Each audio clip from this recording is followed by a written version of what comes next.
lucky am I to be talking to Trisha Yearwood on the phone. Hey, Trisha. Hey. I am so excited. You're coming to Denver with your honey, Garth Brooks. And girl, we are going to tailgate, Trisha's Tailgate, June 8th, Saturday. And you're bringing some good stuff, not only food, but drinks. Yeah, when Garth was doing the arena tour and I was on tour with him, we noticed, people don't just tailgate for sporting events. They come for concerts and they stay all afternoon. And so when he announced the stadium tour, I was like, I'm making 2 new records, so I don't know if I can be on the ticket, but I'd like to be there if I can. And tailgates came up as an idea to kind of marry my food world with the music world. And it's just been fun. We've done it in every city. And there's games and there's food and drinks. And I come and do a food demo for about an hour. I get a chance to talk to the crowd and take questions and really interact. So we encourage people to come out, and it's from 3 to 6, so you get a chance to come and hang out. You're going to be there anyway. Before doors open, you can go into the stadium and see the best show of your life. So yes. It's pretty cool. What are you going to be making at the tailgate, and what signature drinks? We're bringing a little bit of Nashville. We're doing a Nashville hot chicken, but Nashville has gotten kind of crazy with the hot chicken. It's not inedible. It's got some spice, but it's very good. A green chili hot dog, kind of our Denver nod. And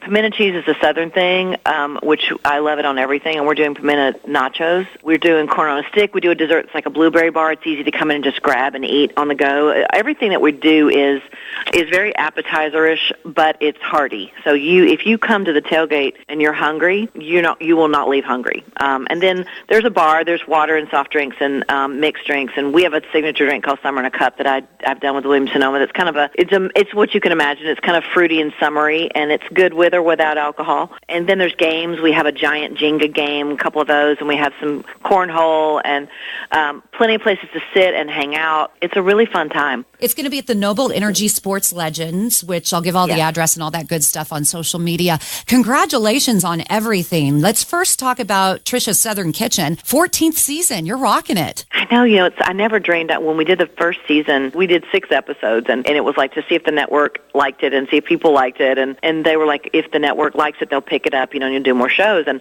this is going to sound terrible, but I was like, what if I don't like it? Like, what if I do it and I don't have fun? Because life is short, and if it's not fun for me, I don't want to do it. And they're like, yeah, you don't have to do it either. And I had so much fun, and luckily people seem to like it. It's just been a chance for me to get to hang out with my sister and my best buddies and family and really connect in a way, especially in the last few years when I wasn't making music. It was a really great way for me to stay connected. Let's keep doing it. And so, season 14 just started airing. It's been a blast. That's what's so great about you. You don't know this, but you're my best friend. And I think that's what's so amazing about you when you meet you in person, but also when you turn on the television and you watch that show, you're so comfortable. You just seem like you're everybody's best friend. Everybody can relate to you, and you make it fun for us to watch. But I will tell you, I am a horrible cook, but I cannot wait to try the chicken pot pie burger. That looks so good. Oh my gosh, it's so good, and it really is not hard to make. It's really not. I really don't do anything that's super involved. I mean, there's a few recipes in my arsenal that are really things from my mom that, like, there's a chocolate cake with a caramel icing that, you have to cook the icing, and it has to be the perfect temperature, it has to be the perfect weather outside. There's a couple of those, but for the most part, it's like 4 or 5 ingredients and you're done. I love There's coffee, of course. I don't go anywhere without coffee. Plus puppies. I hear everywhere you go, you bring in adopt, not shop. I'm very into dog rescue. I've been rescuing dogs myself for years and years, and mainly it starts from I grew up in the country, so there's a lot of people that drop off animals. There's a lot of strays, and it just kind of started that way when I was a kid, actually, and so we decided that we would find some way to give back in each city, and for me that makes so much sense. So we partner in every city with their local shelter, and then the Humane Society of the United States comes in as a partner, and we get a chance to kind of showcase adopt, don't shop, let people know about animals, and they always bring a pet. And at first I said, no, we're going to do this, and we're going to talk about adoption, but we can't bring an animal because I will take the animal home. Yeah. And then I realized that was very selfish of me, and people, when they see these animals on camera, someone's going to adopt, because we do a live thing for our Coffee Talk, our Facebook Live, and then we get a chance to actually show these animals to everybody watching. So we've only done 2, and the first one in Gainesville, Florida, got adopted immediately, and we had 2 puppies last weekend in Pittsburgh, and I'm sure they'll find them home. So it's a really good thing, and you get a chance to thank the local the local guys for what they do in your community, yeah. and just to get the word out, and it's a good thing. It's really fun. Well, let's get to the big news too. Every Girl in This Town. It's available June 6th. Congratulations. Thank you. I have to tell you, this was sort of one of those kind of happy accidents. I haven't made a country record in a long time, and when I made the Sinatra record last year, I also started working on a country album. And honestly, I mean, I'm 54 years old. I've been doing this for a long time, and I went in the studio with the intent to not think about what was going to happen to this record once it was done. My intent was, I'm an artist, I sing, I make music, I have to do this. So let me make a record that I love, and then let's see what happens. And it's just, I hate to even say it, but I don't know if I've ever had more fun. Maybe it was the freedom that I felt to just do whatever I wanted. And this song, Every Girl in This Town, has kind of emerged as the song everybody kind of latches onto.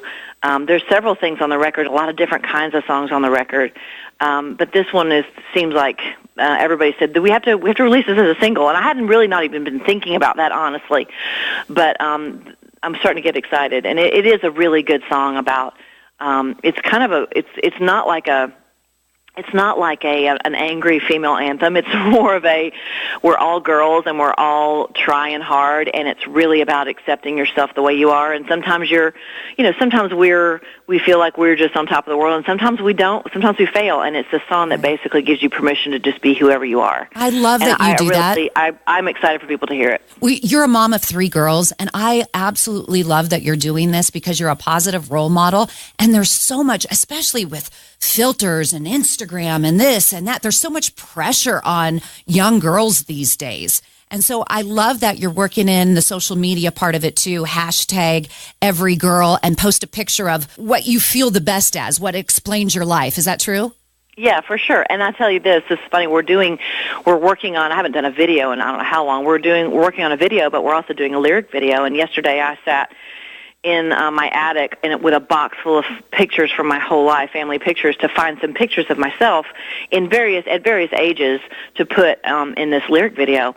And the ones I picked, which I'm going to turn them in today, so I don't know what the video is going to actually end up looking like, but I picked a lot of different things, and I actually picked a lot of the photos that I remember that are the goofiest pictures of me doing dumb things, because I think I want people to, because to me it's such a commonality that you're going to see when you see this. You're like, she really is every girl, because she's showing the best and goofiest and worst parts of herself, which is who we all are, So I think I'm encouraging people to post pictures of whatever. If they want it to be their most gorgeous photo they've got, that's great. But if they want to show a picture of them doing their favorite thing, or one of their favorite pictures because they were doing this goofy thing or whatever it is, it's all who we are. So I'm excited to see what people are posting. And again, Trisha, there's a common thread here. That's why it goes back to you're relatable. You're just down to earth. Well, thank you. I don't know how to. I mean, when I first started touring,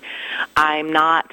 I'm married to the entertainer of a lifetime. He knows how to put on a show. He's amazing, and he somehow makes you feel like, even if you're you're in an arena of 75,000 people, that he sees you. Like I don't know how he does that. He's amazing. I was always worried because I'm like, I sing, but I don't really. I grew up in the era of like Barbara Mandrell, who played every instrument and danced, and I'm like, I don't do any of that stuff. Like, I don't know what to do. And I learned early on for my live show that it's very much like this conversation we're having right now. I learned that I just talk to the crowd because that's what I know how to do.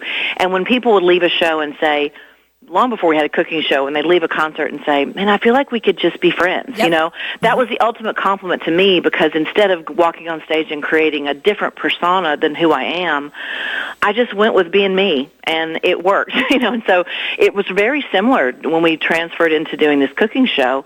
It's not scripted.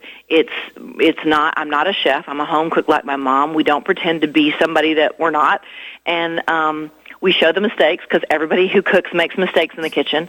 And I think that's why it's still running after 14 seasons, is because it's real, and I like that. I'm very proud if people think that I'm real, and I'm very proud if people think they could hang out with me and it wouldn't be weird. It makes me happy. Yeah, it's the ultimate compliment, really. And now let's move on to Let's Be Frank, because I heard a rumor, and I'm not sure if this is true or not. Did you actually use, as tribute to Frank Sinatra, his own microphone? I did. Wow.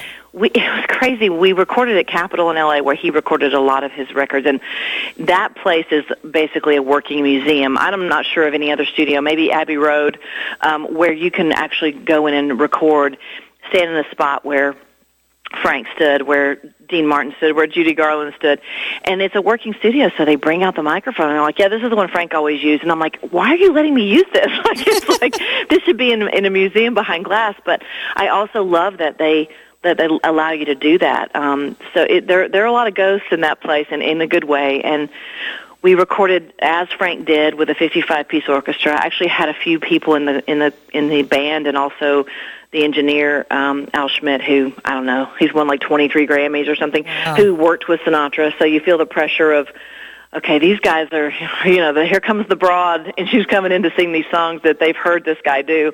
But they were wonderful to me. They made me feel like I belonged there. And we recorded the entire album live in 4 days, and it was one of the coolest experiences of my life. It was really, really, really great. You knocked it out of the park. And to use his microphone, because microphones have changed since Frank Sinatra, like the processing, the sound. It's funny about microphones, they're very individual, and sometimes the older microphones actually sound better, but it's about that particular microphone. So, for instance, on my own records, I use a particular microphone. It's different than the brand that Frank uses. But I have this. But if you put 12 in front of me of the same exact microphone, there's one that sounds really good on my voice.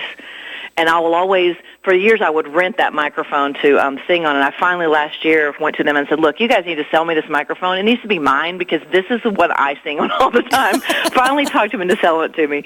So it's really interesting. It's almost a superstitious thing when you sing on that microphone, and the warmth in the voice or whatever it is. It's like it's magical. And luckily for me, Frank's microphone worked really well for my voice. Well, after a couple of pops, I think I'm you on karaoke.